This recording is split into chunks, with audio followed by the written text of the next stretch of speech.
The New Adventures of Sherlock Holmes by Sir Arthur Conan Doyle and Nora Godwin. The Case of Her Majesty's Secret Mission. Narrated by Bryan Godwin. It was a foggy and rainy kind of summer day when I returned to Baker Street with some pharmaceutical errands. "So, were you able to get everything?" Holmes asked immediately as I entered our apartment. "Well," I began. "First of all, the pleasure is all mine, Holmes. Secondly, I can report that I was in 2 drugstores and 3 pharmacies." Yes, Holmes interrupted, "but did you get it?" I took a deep breath, put my paper bag on the table, and took out a vial filled with tablets. "Here," I sighed. "My pleasure. There is your drug. However, I would like to point out that once again, this is an experimental medicinal product whose effects and side effects are still unknown." "It's all right, Watson," Holmes replied calmly. "I will gladly function as a guinea pig in that case. It is not potentially lethal, right?" I shook my head vigorously. "Had I known that that was the case," I replied immediately, "I certainly wouldn't have given you the drug. Nevertheless, there could be unwanted side effects of various kinds, such as rashes, hair loss, or even permanent mental impairment." Holmes replied with a mild smile. "Don't worry, dear Watson. Even with a, let's say, 30% reduction of my perception and thinking performance, I'm still well above average. I'll take that risk." "As you wish," I said, shrugging. I was about to turn away to take care of my own affairs, but I discovered a strange little box behind Holmes, some sort of device that was not there yesterday.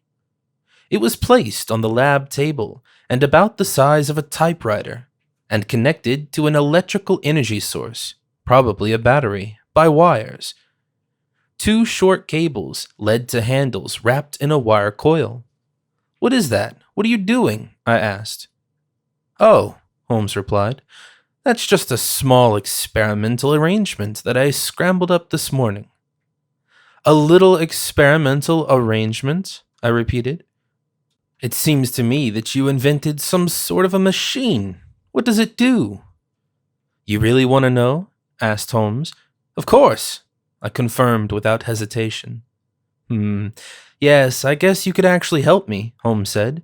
"Would you like to be my guinea pig?" For a second I paused, and then I said, "I'll be your test person, not your guinea pig." "Perfect," shouted Holmes. "Now then, let's see if the device works." He pointed at the 2 handles connected to the machine. "Would you be so kind, Watson, and hold the right coil?" No. It is better if you take the left one." "Which one?" I asked. Holmes hesitated. Apparently, he wasn't quite sure. And finally he said, "Oh, what's the point? Just take the right one." I did as ordered and waited. So did Holmes. He looked at me and asked, "Do you feel anything?" "No, nothing," I replied, "apart from a healthy distrust for you." Holmes took a second breath. "Good," he explained. "Then don't touch the left handle. It is electric and will shock your system." "Holmes!" I cried indignantly. "You could have given me an electric shock." "Calm down, Watson," Holmes replied in a soft voice. "You wouldn't have been exposed to any greater shock than a lab rat, whose limited learning ability is stimulated by a marginal electrical stimulation. In fact, my situation was a little similar to an unsuspecting mouse that was used for questionable experiments of an overzealous scientist." "All right, Holmes," I said, a little annoyed. "What's going to happen now? What is the device used for?" "If it works," Holmes replied, "it measures bodily evaporations in your palm. From this, you can draw conclusions about your well-being and above all about your nervousness. In short, when you don't speak the truth, the device will indicate this with a buzzing noise." I was astonished. "Are you telling me that you've invented some sort of lie detector. Exactly, Holmes said. Not that I would need anything like this for my investigation, but it would certainly be useful for the banal methods at Scotland Yard. Well, how does it work? I asked, now starting to feel a little impatient. All right, our experiment will be conducted as follows, Holmes said. I'm going to ask you questions that you're going to answer with yes. If any answers of yours results in a false claim, the machine should indicate it. Are you ready? I nodded, and Holmes flipped a switch on the machine. Then he began to ask, Are we currently in the Baker Street 221B building in London? Yes, I answered truthfully, and the machine remained mute accordingly. Is Emperor Franz Joseph the ruler of Great Britain and Ireland? Continued Holmes. I had to laugh and say, But Holmes, that's nonsense. Of course, he confirmed. Please follow my instructions. I sat down and said, Yes. Immediately, the device made a buzzing noise. Phenomenal, I shouted. It works. Let's move on, Holmes said. Are you a fully trained doctor? Yes, of course, I answered quickly, and immediately I had to hear yet another buzz coming from the machine. Holmes raised his right eyebrow as I protested. Your device is lying. It doesn't seem to work. My dear Dr. Watson, Holmes replied, you don't want to say I made a mistake. The machine works perfectly. Apparently, you have to question yourself. Or rather, you are unconsciously already doing it. I demand more tests, I ordered, as my honor was hurt. Ask me more questions. All right, if that is what you want, Holmes said. Is your full name John Hamish Watson? Before I could answer, the front door was suddenly opened. Our two eyes wandered to the door, where we saw Holmes's brother, Mycroft. Good morning, gentlemen, he said. Am I interrupting something here? But no, I replied. We're always happy to see you. And the lie detector began to buzz. Without further ado, Mycroft sat at our table, while Holmes and I remained in our respective positions for now. Well, Mycroft, Holmes began, what leads you to us? There's certainly something cooking. Can't one visit his esteemed brother? Mycroft asked harmlessly, without there being a good reason for it? You know I'm a family man.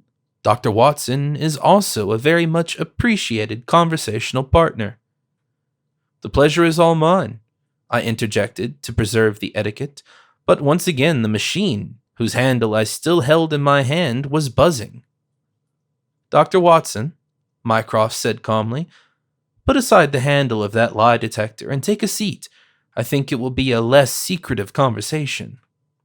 I complied and sat down at the table, while Holmes settled for one of the chairs. You already knew about the invention? I asked, surprised. Mycroft smiled a little arrogantly and said, I know more than I would like. However, this device is remarkable, my dear Sherlock. If it were to go from beyond being a prototype, we would be very interested in it. But that is not why I'm here. I am here in a matter of the highest interest of the country. That's what I thought, Holmes said. You want to ask me for help? For your cooperation, Mycroft corrected. To be precise, I have a mission for you. It comes from the highest place. From the Prime Minister, I suspected. Mycroft laughed with some contempt. With all due respect, our most respectable Prime Minister Gladstone is a liberal dreamer. I think it would be a tragedy if Gladstone were to fall into the Thames, but it would be a disaster if he were pulled out again. On whose orders are you here? Asked Holmes. As I said, Mycroft explained, the desire for your assistance comes from the very top, from Her Majesty the Queen herself. As you know, gentlemen, she too thinks nothing of the Liberal government and sympathizers with the Conservatives and Lord Robert Cecil, who will undoubtedly be the next Prime Minister. But for the time being, some things have to be done with utmost discretion. So what I offer is a secret mission from Her Majesty." Holmes remained calm and said, "A secret mission initiated by Her Majesty the Queen herself?" "Well, Mycroft, now you have, at least initially, caught my attention. Please elaborate." Without saying anything, Mycroft pulled a letter out of his pocket and handed it to Holmes. He then took the letter out of the envelope and began to read. "The matter is of immense political importance," Mycroft said. "These are vital interests of the Empire and its future as a world power. If you take on this mission, Sherlock, the Queen and our home country will be forever grateful to you. But at the same time, you need to know that everything has to be top secret. There are only a few initiates, and if something goes wrong and you are arrested abroad, you can't expect any help. We would deny any involvement in the action." "Is that a spying mission?" I asked. "It's more about counter-espionage," Mycroft said. "Sherlock, pass on the letter to Dr. Watson so that he too can get an idea." Holmes didn't say what he read and handed me the letter. It contained only a name, a place, and a sentence that made no sense. "Edward Mallet, Brussels. I heard you had spoiled your stomach with the local seafood." After the short reading, I looked up in amazement, first towards Holmes, then to Mycroft. "What's the point of this? How is this supposed to be in order?" "Quite simply," Holmes said. "Mr. Mallet is the contact person. He can be found in Brussels. The comment about seafood is a code, so Mr. Mallet will recognize us." "That's the way it is," Mycroft said. "That is standard procedure for activities like that. If the mission is accepted, this information is, of course, to be memorized. But this should only be a breeze for Sherlock Holmes. Please, Dr. Watson, hand me the letter again." "Oh, yes," I said, laughing, "because it is going to destroy itself within a few seconds, right?" Both brothers looked at me confused. "Where did you get this nonsense from?" asked Mycroft. "We just don't want the wrong person to read this letter. After all, this is a secret mission." "Of course," I muttered, slightly embarrassed and also somewhat disappointed, and handed him the letter as he had asked. In fact, it did not show any signs of self-inflammation. "I suppose," Holmes said, "that all the details are only known by the contact person in Brussels." Mycroft nodded. "Yes, we recently appointed Mr. Mallet as head of the British Embassy in the Kingdom of Belgium. As an experienced diplomat who was already on duty alongside his father, Sir Alexander Mallet, he raises no suspicions. In reality, he is one of our most valuable intelligence agents. Nevertheless, due to his somewhat famous status, he cannot carry out this mission for us. He simply can't go incognito. And that's where you come in, Sherlock." "You forgot that your brother is also well known all the way to the continent," I interjected. "His picture was certainly already on display in some Belgian illustrated newspapers." "Certainly," Mycroft replied, "but he is also a master of disguise, and, of course, we would give you false papers for the journey." "Well," Holmes said, "you will have to understand, Mycroft, that we will not buy a pig in a poke. Regardless of the details, I would be interested to know what this is about. At least give me some rough outlines. After all, this is a mission for Her Majesty the Queen, which she may have agreed on at least with the leader of the conservative opposition, but which is kept secret from our current Prime Minister. This is somewhat unusual and against any convention, if not the Constitution." "There is no doubt that we are in a political and legal limbo," Mycroft confirmed. "But Gladstone's conduct in relation to the Egypt affair has not exactly strengthened our confidence." "So it's all about colonial politics," I suspected. "Very astute, Dr. Watson," Mycroft replied. "For the time being, I can only say this much. In a few months' time, the International Congo Conference will take place in Berlin. The European powers and, unfortunately, the Americans, will discuss how they divide Africa among themselves, or what kind of rules will apply. For the Empire, as a global hegemonic power, this is of course of utmost relevance. We already have prepared ourselves for this and, to put it bluntly, developed some secret plans to emerge from this as the main profiteer. Of course, at the expense of our competitors, especially France, Germany, but also Belgium. Unfortunately, however, our plan for the Congo was stolen. We have a mole in Brussels. Essentially, the mission is about recovering said papers before they fall into the hands of another government, and also to track down, expose, and destroy the mole. To render them harmless, I repeated. That seems a bit harsh. Dr. Watson, Mycroft replied vigorously, this is about the survival of the Empire. Of course, we license our agents to kill. Do you think the Germans, the Russians, or the French are only playing child's games? No, but I already thought that there would be concerns on your part about this. Of course, you and Sherlock are free to just pen the mole down and bring it back to England, where it will disappear into a dungeon. But you can't expect more leniency.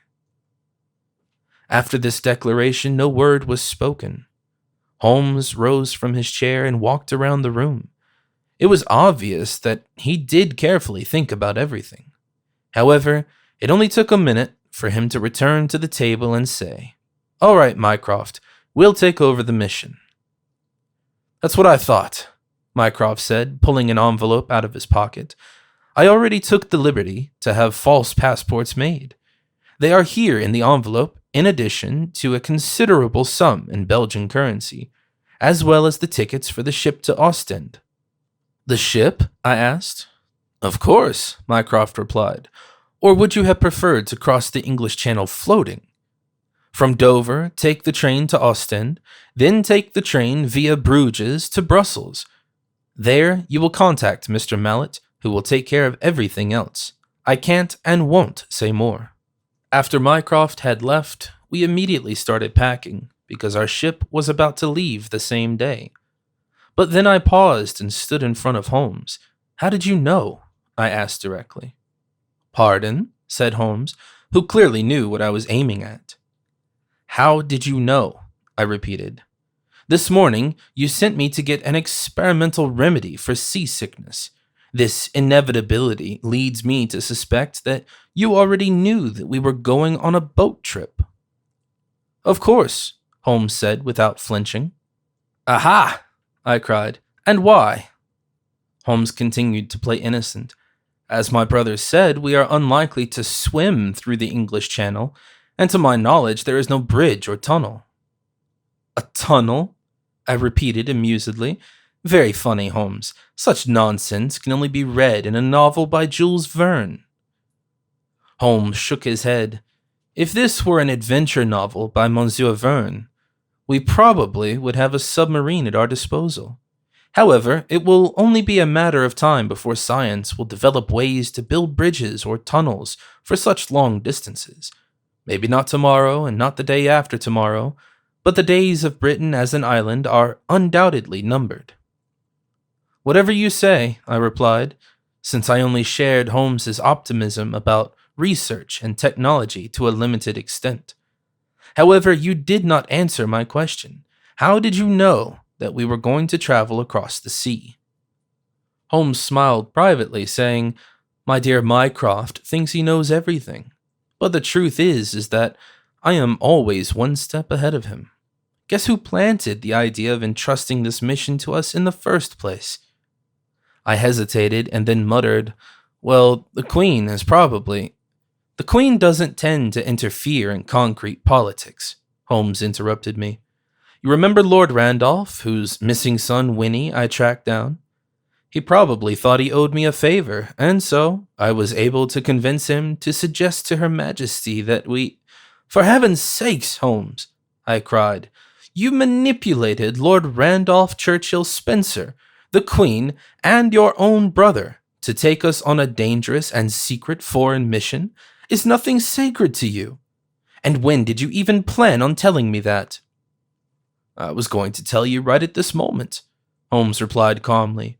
But now that you've found out about it by yourself, well, congratulations. Thank you, I replied cynically, focusing on packing again.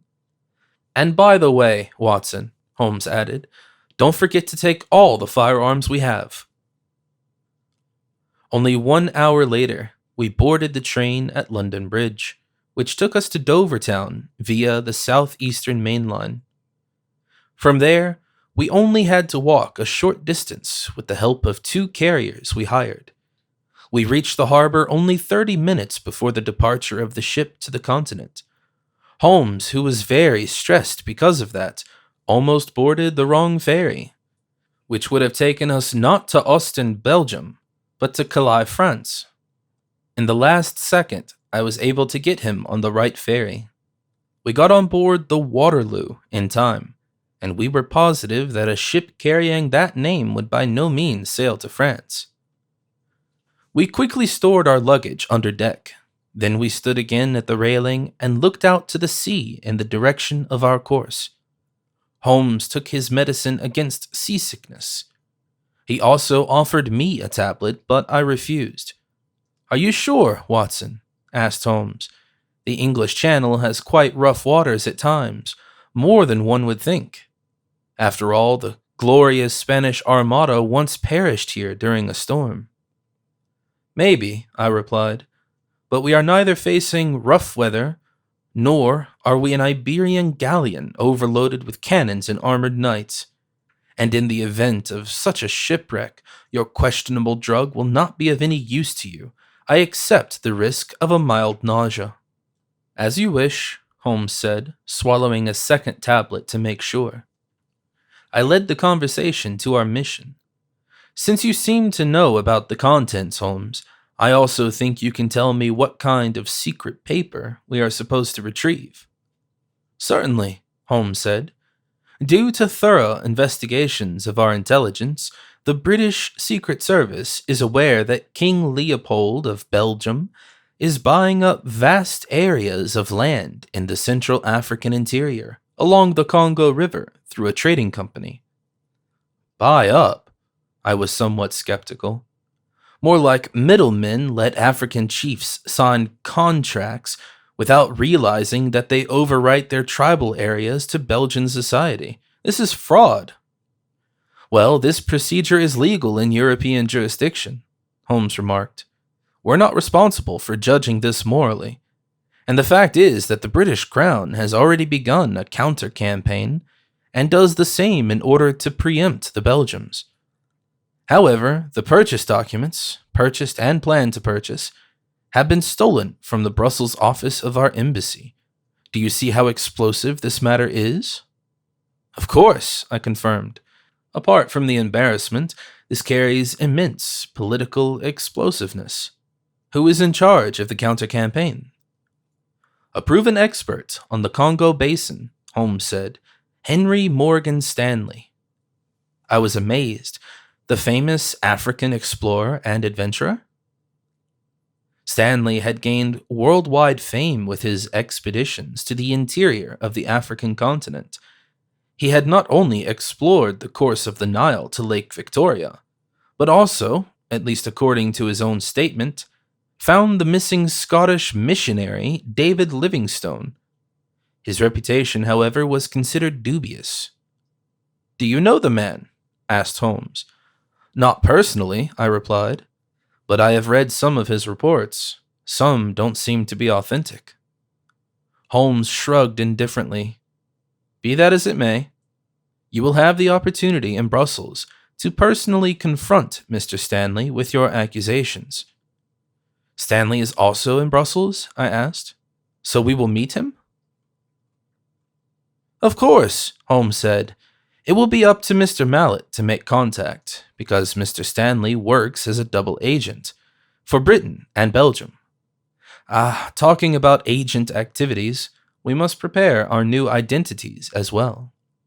I frowned. What do you mean? Well, Holmes began, our crossing takes place in the shelter of the night, and we will arrive in Belgium in the early hours of the morning. From that point on, we have to remain incognito. For me, according to the papers, I will take the identity of Mr. John Race.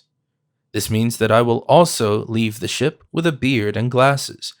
And you, Mr. Arthur Hastings, should at least shave off your mustache." "I won't do that," I replied immediately. "Come on, Watson, don't make such a fuss," Holmes said. "You don't want to be recognized, do you?" "But Holmes, let us be honest. Who would even recognize me?" I insisted. Holmes thought for a moment, then he said, "You're right. I am the celebrity of the both of us. My pictures appear in the newspapers all over the world. You, on the other hand, could be anyone. Well then, keep your mustache and your absolutely ordinary and inconspicuous appearance." "Thank you for your kind words," I replied, but Holmes was already walking below to prepare his disguise. The rest of our crossing was uneventful. I even fell asleep for some time in a deck chair at the stern of the ship. The next thing I can remember was an unfriendly man repeatedly bumping into me with his walking stick to wake me up. "Young man," he ordered in a rough tone, "don't linger around here so lazily. We will be setting up in Austin soon. Take care of my luggage." With the last word, he tapped the stick on my chest, and that was definitely too much. I pushed the stick aside, jumped up, and shouted, "Cut it out, you crude—" "Holmes, is that you?" Only now I noticed that the apparently older gentleman with a gray beard on his cheek, wrinkled face, and round glasses was the disguised Holmes. "Oh, forgive me," I stammered. "Mr. Hastings," Holmes said, "Mr. Race's luggage is waiting below deck. Would you be so kind to give me a hand? As you can see, I'm getting a bit long on the tooth." I had to smile and immediately set out to get our suitcases. When I returned, we were already entering the port of Ostend. Once again, we reached our connection only by a hair. On the train, we rode south through Flanders, past Bruges and Ghent, before reaching the Brussels North Railway Station later that morning. From there, a modern steam-powered urban tram, locals called it tramway, took us to the city center. However, this new transport technology may not yet be fully developed, because every smaller incline caused difficulties and would get the impression that one would be faster on foot. We immediately visited the British Embassy on Avenue d'Auderghem. One thing that we hadn't considered, however, was that Mr. Race and Mr. Hastings would not simply be able to just visit His Excellency, Her Majesty's ambassador.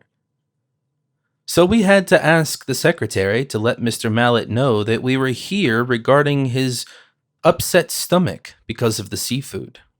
The secretary, on her part, was of course unaware of her superior's alleged food intolerance, but she nevertheless complied with our request.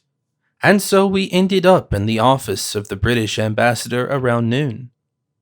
Mr. Mallet closed the upholstered door behind us, as well as the windows out onto the street, and then took a seat behind his desk. He instructed us to have 2 visitor chairs on the front side. Dutifully, I said, overemphasized, "I heard you spoiled your stomach with the local seafood." Holmes immediately pushed me in the ribs and whispered, "We already got here." Mr. Hastings." Then he turned to the ambassador. "My name is John Race. This is my assistant, Arthur Hastings. We hope your physical well-being will soon improve." "Well, I probably won't follow Mr. Mycroft Holmes's culinary recommendation in the future," Mr. Mallet said, briefly smiling. "Gentlemen," he continued again with a serious face, "you know how serious the situation is. We have a traitor within our ranks, or at least in our vicinity. It is absolutely essential that we seize and secure our secret papers immediately." "We're already in the know," Holmes said. "How should we proceed?" I have reserved an accommodation for you, Mallet replied, in the inn Zumschwan, on the Grand Place number 9. In 2 hours, you will meet our double agent on the ground floor, where there is a small restaurant. He will provide you with all the necessary information. That is all I can do for you for the time being. Otherwise, you're on your own. I must, as you know, maintain my camouflage as head of the embassy, after all. After this short and unenlightening conversation, we left the embassy and made our way to the Grand Place on foot, although I had to struggle with Holmes's heavy suitcases. Nevertheless, we reached Brussels' main square within a few minutes. It was a strictly rectangular area of considerable size for a city center. It may be around 220 by 360 feet. The most important building is the mighty and magnificent Gothic-style town hall, followed in turn by the House of the Dukes of Brabant, the House of the Royal Family, which has just been restored, as well as guild houses, from the Bakers' Guild to the Stonemasons' Guild, with remarkable ornaments, but at its core often Baroque. Our destination was house number 9, which was located in the front of the town hall on the far left in the corner. A narrow house, but high and farther to the back. It had a pretty relief with the name Zumschwan expressed in symbolism and letters on the front. Originally belonging to the Guild of the Butchers, there was now an inn in it. Within no time, we received our room keys at the counter. Mr. Mallet had paid for a week in advance. Our premises, which were connected by a door, were located on the second floor. The host, who was a little aged but seemed like a good-natured person, was cursing in Flemish, while he and I carried the luggage upstairs. Meanwhile, Holmes happily walked up the stairs behind us. We gave the poor man a small tip and entered our rooms. While I was freshening up, I heard Holmes rumbling next door. Apparently, he unpacked various investigative utensils that were in his suitcases. I immediately suspected that his clothes could not be that heavy. Nevertheless, I decided to stay in my room until our appointment to rest. For the time being, Holmes would surely be able to cope on his own. At 3 o'clock in the afternoon, or 5 minutes before, I knocked on Holmes's door to pick him up. As expected, he appeared in his disguise, but had forgotten his glasses. "Mr. Race," I mocked, "are you sure you haven't forgotten something? At your advanced age, using a visual aid is not a shame." Holmes touched his face and noticed what he was missing. Immediately, he disappeared again in his room, only to appear a few seconds later with glasses and his walking stick. "Let's go," he said. "What are you waiting for, Mr. Hastings?" I immediately set in motion before Holmes would be able to hurry me with his walking stick again, and so we went down the stairs to the tavern. Arriving downstairs, we sat in a niche at a small table. Without asking me, Holmes ordered moules frites for both of us. The fears, based on my rudimentary knowledge of French, were confirmed when we were served mussels and fried potato wedges soon after. The beer of red paint, brought in balloon glasses, also aroused my suspicion. It was Kriek, supposedly a Flemish specialty with cherry taste. "I don't know, Mr. Race," I began to lament. "Given this Belgium cuisine, any criticism of English seems to me to be a horror story." "Just try," Holmes replied. "The mussels are kind of the national dish here, and the frites are an extremely clever side dish. But the cherry beer, I confess, I ordered out of curiosity." "I guess, thank you," I muttered, "for making me try that as well." Holmes smiled almost paternally. "You should know, my dear Watson, I am always looking forward to broadening your horizons." "Listen," I continued, "I've eaten crocodile and kangaroo in Australia, but these mollusks from the North Sea cesspit are more of an impertinence, if you ask me." Before Holmes could answer, suddenly there was a man at our table.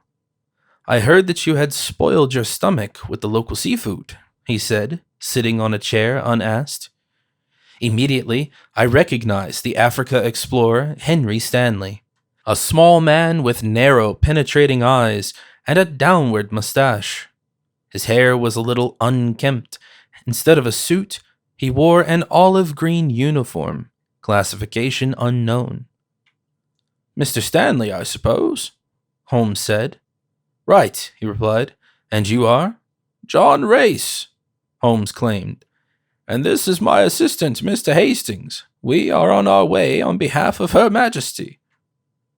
"I know that," Stanley replied. "Unfortunately, it is to be feared that you have been entrusted with an almost impossible mission. Our lost papers may already be on their way to Berlin or Paris." "What is your specific state of knowledge?" asked Holmes. "After all, you are also in contact with the Belgian government." "The Belgians know nothing about the matter," Stanley said immediately. "But you can be certain that all the European powers have started intelligence activities here in Brussels. To my knowledge, there are the French, the Germans, the Russians, and the Austrians. All of them are suspicious. Don't trust anyone." "We are here looking for someone with access to the British Embassy," Holmes said. "Our man has been able to enter and leave without arousing suspicion. No one else would have been able to steal our papers." Mr. Stanley thought for a moment, then said, "That's definitely correct. I will make sure that you receive the employee dossiers." "The files of the embassy?" I asked. "But no," Mr. Stanley replied with an arrogant smile. "They are worthless. However, the Secret Service maintains accurate observations from all employees of the Empire's diplomatic service, right down to Mr. Edward Mallet." "The ambassador will probably be above any suspicion," I suspected. "Every man can be bought," Mr. Stanley said. "It's just a matter of price. As I said, don't trust anyone." "We will take this advice to heart," Holmes said. "For the time being, I would still be interested in the exact importance of the missing papers." "They are the key to mastering the Congo Basin," Stanley replied. "If we do not get them back, the territory will be lost to the Crown, and the enemies of Britain will triumph. The Africa Conference in Berlin will create facts that can't be changed anymore." "How would you describe your role?" I asked. "I'm an entrepreneur, Mr. Hastings," Stanley said. "I have a contract with the Crown, and I intend to fulfill it." "And your cooperation with the Belgian royal family?" I quipped. Mr. Stanley stood up and said, "Don't doubt my patriotism. With my work as a double agent, I take a big risk. Don't forget that. I may now withdraw, gentlemen. We meet again tomorrow morning, let's say at 9 o'clock, in this place. I will then be able to provide you with new information. Good day." Without waiting for our farewell greetings, Mr. Stanley left the table and headed straight out to the Grand Place. When we couldn't see him anymore through the window, I said, "What a terrible guy." Holmes nodded. "That may be true, but for the time being is the only person who can help us. Personal inclinations do not matter." After the brief interruption by Mr. Stanley, I returned to the black shells on my plate. I have to admit, to flush them down, it took some more glasses of the local cherry beer, which one could get used to. Even Holmes retreated to his room. I decided to stay in the tavern until later that evening, where I got to know a few local drinking buddies as well as a Walloon juniper schnapps. The last conversation I can remember was when the landlord, who was no longer quite sober himself, proudly told me that Karl Marx had written the Communist Manifesto here in the Schwan at the turn of the year 1847-1848. In return, I was able to report that I had recently attended Mr. Marx's funeral in London. But when I claimed, truthfully, that I was even in his coffin, the landlord had a look and sent me to my room for a night's sleep and sobriety. It couldn't have been too long when I was woken in the middle of the night by a violent knock on the room door. "Go away, Holmes," I muttered half asleep, but the knock didn't stop, but rather intensified. I sat up, got out of bed, and staggered to the door. When I opened it, Holmes was actually standing in front of me, but still wearing his full disguise. "Why?" I asked, annoyed. "It's the deepest night. Go back to bed." "Unfortunately, that won't be possible, dear friend," Holmes said, raising his hands.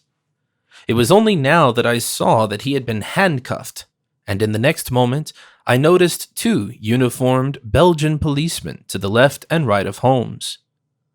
"I'm afraid," Holmes continued, "I was arrested, and these kind gentlemen from the gendarmerie will certainly ask you to join us. It will be better if you get dressed now." Without further explanation, we were taken by police car to a precinct office and locked in a cell. There, we had to wait. While Holmes seriously fell asleep on the wooden platform after saying, "What else are we supposed to do?" I had a severe headache and therefore stayed awake. I restlessly walked up and down in the cell, repeatedly grabbed the bars and imagined the worst scenarios. We would rot in a Belgian dungeon, sentenced to fried mussels for life.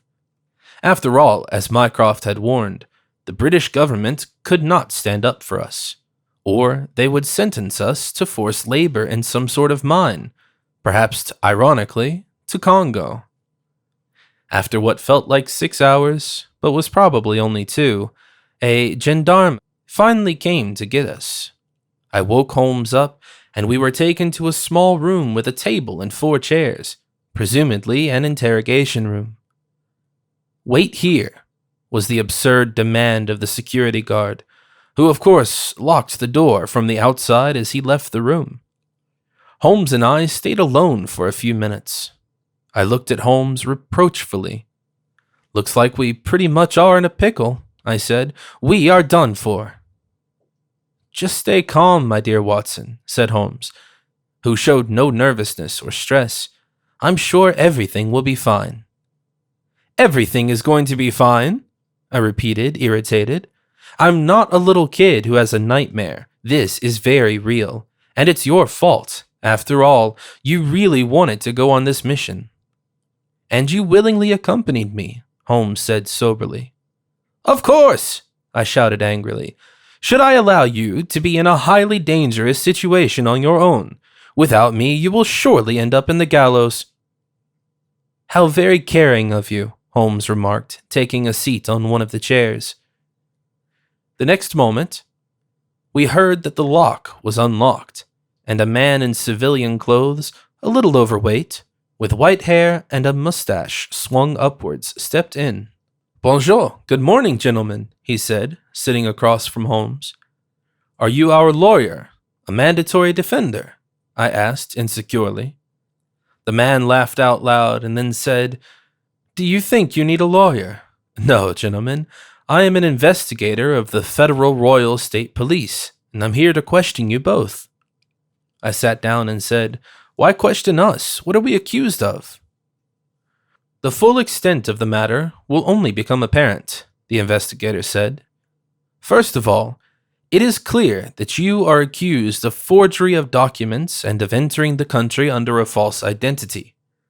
We received an anonymous notice that 2 British nationals, John Race and Arthur Hastings, had put up at the Zum Schwan Inn. And since we were able to see for ourselves that your passports are not genuine, we would like to know why you are traveling under false names. Normally, this is just done by criminals, revolutionists, and terrorists." "Or secret agents," Holmes added.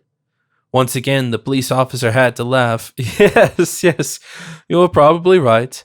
"Well, are you a secret agent?" Holmes kept a straight face and replied dryly, very much to the amusement of the officer. "Yes." "In Her Majesty's Secret Service, I suppose?" The investigator, who still didn't seem to take the matter very seriously, said, "With the license to kill, right?" "Well, actually," Holmes began, "we're just consulting detectives. We are supporting The British government in a peacekeeping mission. Consulting detectives, the policeman repeated slowly. Like Sherlock Holmes? A short pause occurred, then Holmes replied, I'm Sherlock Holmes. And I'm the cat's whiskers, the investigator giggled. And that was when Holmes ended his masquerade. He took off his glasses, pulled the glued cheek beards off his cheeks, and plucked off some of his wrinkles made of rubber. Mon Dieu, the police officer shouted. You really are Mr. Sherlock Holmes from London. The one and only, I added with a sigh. Suddenly, the investigator jumped up, ran around the table to Holmes, and grabbed his hand to shake it extensively. It is an honor, Monsieur Holmes. I know all your cases. You are a great inspiration to me. He noticed that Holmes was still wearing the handcuffs. Immediately, he pulled a small key out of his pocket and opened it. Excuse this inappropriate treatment, he shouted. What an unfortunate misunderstanding. I'm inconsolable. Holmes rubbed his wrists and thanked him. Then the investigator's gaze fell on me. And you must be Dr. Watson, Holmes's willing assistant. He approached me and said, That's no longer necessary. And instead of taking the handcuffs off me, as expected, he pulled vigorously on my upper lip beard, assuming it was also a disguise. When he noticed his mistake, he laughed and decided to release my handcuffs. Pardon, Dr. Watson, your picture is never in the newspapers. And with whom do we have the pleasure? Asked Holmes. The investigator approached Holmes again to shake his hand. My name is Jean-Luc Poirot, inspector and a great admirer of your work. What leads you to Belgium, Monsieur Holmes? You said something about a mission? Right, Holmes replied. Currently, criminal efforts are underway to disrupt good bilateral relations between the Kingdom of Belgium and the United Kingdom, and to bring about conflict. Our job is to find the puppet master. It's an honorable task, no doubt, Inspector Poirot said. And of course, you've come in incognito for it. We will, of course, drop all charges against you. Holmes thanked him with a nod of the head. This is very obliging, he said, and I apologize on behalf of the United Kingdom for any problems caused. It is not our intention to generate difficulties. Of course not, Poirot confirmed. But what are you planning about your current mission? Do you already have a lead? Well, Holmes said, kind of now. The anonymous complaint to the Belgian police was a trap that the perpetrator set us, but at the same time he has betrayed himself. And what will be your next step? The inspector asked. Now we're going to set a trap, Holmes replied, and I would be very happy if you could help us, Mr. Poirot. Oh, I would love to, the inspector immediately shouted. It would be an extreme honor and an invaluable experience to work on a case with the famous Sherlock Holmes. Just tell me what you need and what I should do. By lunchtime, Holmes and I were back in our cell, with Holmes recreating his disguise as Mr. Race. We didn't wait long for Inspector Poirot to appear with a guest we all know too well, Mr. Henry Stanley. The Belgian Royal Police are very grateful to you, the inspector said to Mr. Stanley, that you are assisting us in investigating this matter. That's a given, Mr. Stanley said. You know I am a friend of King Leopold and a reliable partner in protecting Belgian interests. Then Poirot pointed to our cell. These are the two men we arrested in the inn zum Schwan. Are you familiar with them? Yes, Mr. Stanley replied immediately. Mr. Race and Mr. Hastings. At least, those are their names for now. Are spies whose nefarious goal is to overthrow the Belgian royal family. It is quite possible that they were planning an assassination attempt. Do you know on whose behalf they are acting? The inspector said. The recently appointed British ambassador, Mr. Edward Mallet, is also part of this spy ring, Mr. Stanley claimed. This is a real conspiracy. I'd like to testify in court. Good, Mr. Poirot said. Thank you for assisting. That would be all. You helped us a lot. Only one thing still concerns my little gray cells. The anonymous denunciation regarding the two spies. That was you, wasn't it? Without hesitation, Stanley replied, Of course. I had to consider this my duty. I didn't give my name to make a fuss. You know, I'm a prominent man. But now it doesn't matter. I'm glad I was able to help put the two guys behind bars and that the problem was solved. Mr. Stanley was about to say goodbye when Holmes shouted, Unfortunately, there's still a problem. Fact is that you are a liar and a cheater, and I can prove that. I don't have to listen to this nonsense, Mr. Stanley said arrogantly, preparing to leave the room. But the inspector stood in his way. Please have a seat, s'il vous plaît. Your story of a conspiracy, Holmes explained, involves gaps on the one hand and creative decorations on the other. The truth is that you are the central figure in a secret operation. It was you who stole the documents from the British Embassy. You had the opportunity. You had the motive. You wanted to hand over the papers to your good friend King Leopold before the Berlin Conference, which will take place soon, in exchange for a princely reward, of course. And even now you accept that relations between the European powers are heading towards a major conflict, and the old Bismarck would certainly have appreciated your involuntary help. You are betraying your fatherland in order to give the king of the Belgians a private colonial empire. However, the question arises as to how the Belgian government and parliament feel about being completely ignored in this respect. Oh dear, the inspector muttered. That will not please the cabinet and the deputies. When you heard from Mr. Mallet, Holmes continued, that British investigators would come to Brussels to expose the mole that you are, you had to act. Especially when you noticed that this investigation would undoubtedly be successful. Because, of course, you recognized me at our first meeting, didn't you? With these words, Holmes once again put down his masquerade, and Mr. Stanley actually showed no signs of surprise. Welcome to Belgium, Mr. Holmes, he scoffed. Well, even if we assume that your assessments are true, you lack any proof. Au contraire, Monsieur Stanley, Poirot interjected again.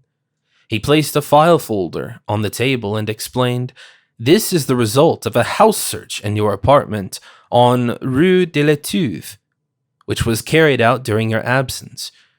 I haven't looked through the papers yet, but I suppose it's those documents that mysteriously disappeared from the British Embassy. Finally, Mr. Stanley got nervous.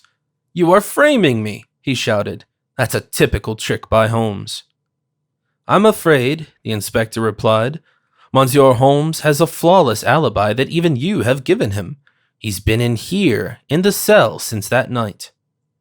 Mr. Stanley hesitated, then he shouted, Then it was the police, or the government, that wanted to thwart the king's plans. Inspector Poirot shook his head. That's not how it works, but there's an easy way to check your claims. Then he pulled a trolley from the corner of the room and dragged the blanket off the top. And there it was, Holmes's lie detector, who had taken part in the journey to Belgium without my knowledge. This machine, the inspector continued, is a new invention. It measures emotional tension when connected to it. In other words, when the machine starts buzzing, it is proof that you're not telling the truth. Surely you're ready for this test, aren't you? I knew, of course, that the device wasn't working properly, but Mr. Stanley responded as expected. You can't force me to do that, he exclaimed nervously. I refuse to make any further statement. That's unfortunate, Inspector Poirot said. Then I feel compelled to take you into custody. He was already handcuffing when a gendarme stormed into the room. He whispered something in the inspector's ear, handed him a letter, and left. After reading the letter, Inspector Poirot sighed loudly and looked at Mr. Stanley. You can go, Monsieur Stanley. We will not prosecute you any further. Forgive the inconvenience. However, I regard the papers as diplomatic material protected by international conventions. They will be handed over to Ambassador Mallet. Next time, think about who you're dealing with, threatened Mr. Stanley, leaving the room without another word. When we were alone, I asked, "What's going on? What kind of letter was that?" "This is an urgent telegram from the king," the inspector said. "To my regret, he has ordered Stanley's immediate release and refers to an immunity status he has granted." "That's outrageous," I protested. "Does the king have the right to do so?" "Yes, he has," Inspector Poirot replied shamefacedly.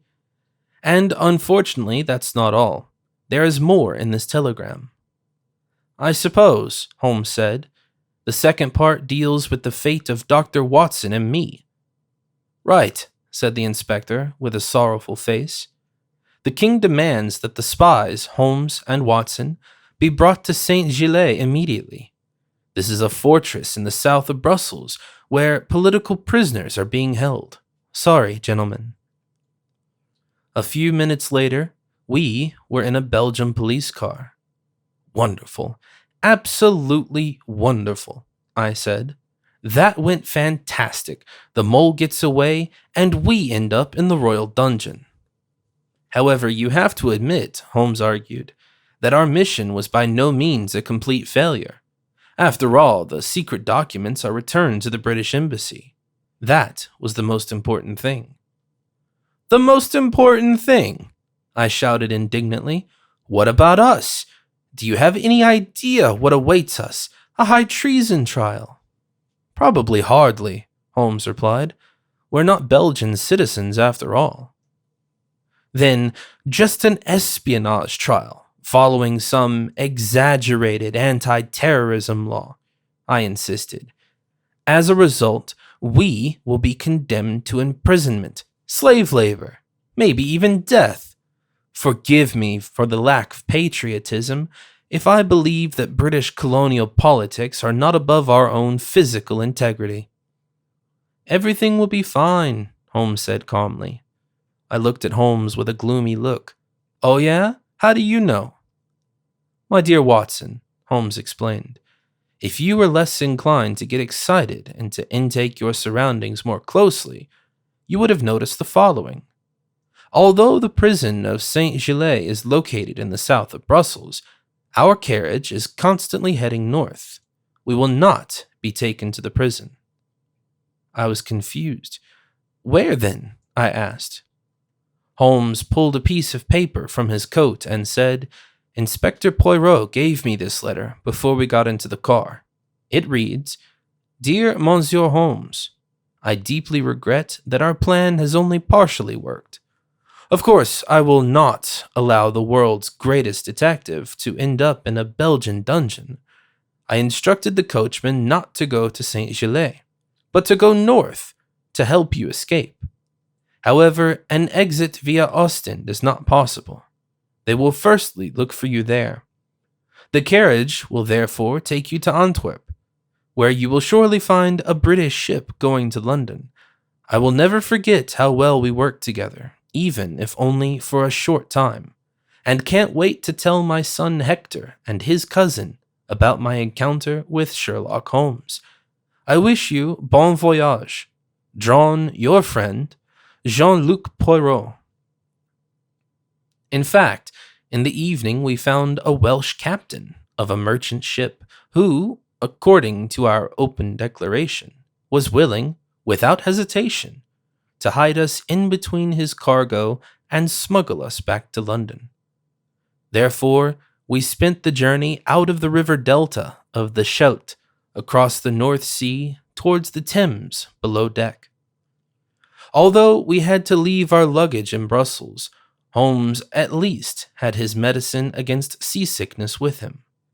Since he did not have to endure any side effects during the first crossing, I also willingly took one of the tablets, a decision that I would soon regret, because within a few minutes my face was littered with red spots. "Thank you again, Holmes," I said resignedly, that once again you put me through one of the greatest dangers of my life, and now also exposed me to an allergic reaction. You truly are an immense asset to my life." "It was a pleasure as always, my dear Watson," Holmes replied with a smile, "and I can only return the compliment. You are a reliable friend, a dedicated investigator, and a willing assistant. It's just a pity that you can't treat your allergic rash yourself, because for that we would need a fully trained doctor." I was too weak to say anything serious. Other side effects of the drug arose. I developed a fever, headache, and nausea. Might as well have dealt with being seasick. "Promise me only one thing, Holmes," I muttered, using the last bit of energy that I had left. "The next time we are offered an impossible mission on behalf of Her Majesty the Queen, please, just decline."